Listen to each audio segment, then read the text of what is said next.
Each of us has one life. One. 60 years longer, more if we're lucky, fewer if we're not.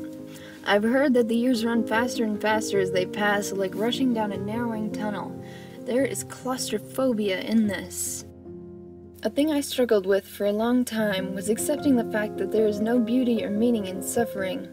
Life is not like literature in this respect. There is no third-person catharsis. There is nothing redemptive about pain or in seeing someone else go through it. I find it hard to read the newspaper because the headlines tell true stories. The third time I was in the psychiatric ward, a boy tried to poison himself by drinking shampoo. I remember this very specifically. He sobbed and retched into a plastic tub the color of sunburned skin. A big part of my difficulty was that I identified really closely with people.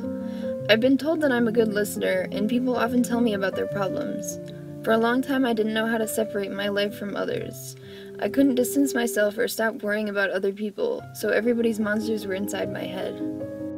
In many ways, words saved me. Stories cut through the muddle, and I needed them more than I ever had before. They were an escape when I needed them to be, and I could use them as lenses for my own life, for a step of distance, so I wasn't as awfully close to everything. One of my favorite stories, which I read during that time, is Ray Bradbury's Kaleidoscope. In it, a group of astronauts are thrown into space when their rocket explodes. They have no harnesses, so the momentum from the explosion carries them farther and farther away from one another. They talk through their headsets and their suits as they go through stages of panic and detachment. Separate, they fall. I began writing every day while reading Bradbury's work. One of the things I love about his stories is the way the words sound. Separate from the plot and the imagery, the words in his stories are lovely, even when describing unlovely things. I tried to imitate their rhythm and feeling. Doing this every day gave me something to hold on to, something dependably enjoyable. As with stories, these words were lenses. Though there is no meaning in suffering, it is possible to find meaning in dedication and in the act of making something. There is meaning in words. A blank sheet of paper is infinite potential.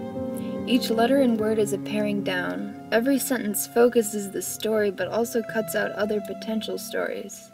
The focus narrows until the writer arrives at the final story. Like stories, our existence is incredibly improbable. Some people find meaning in this. I don't believe we owe anything to a statistical miracle, but think of it.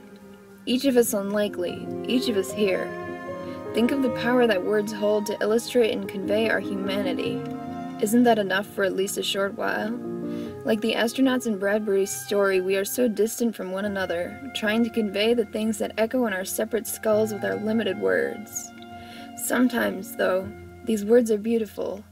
Words like leathery, evergreen, euphony, intrepid, trapeze. What a way to fall through space.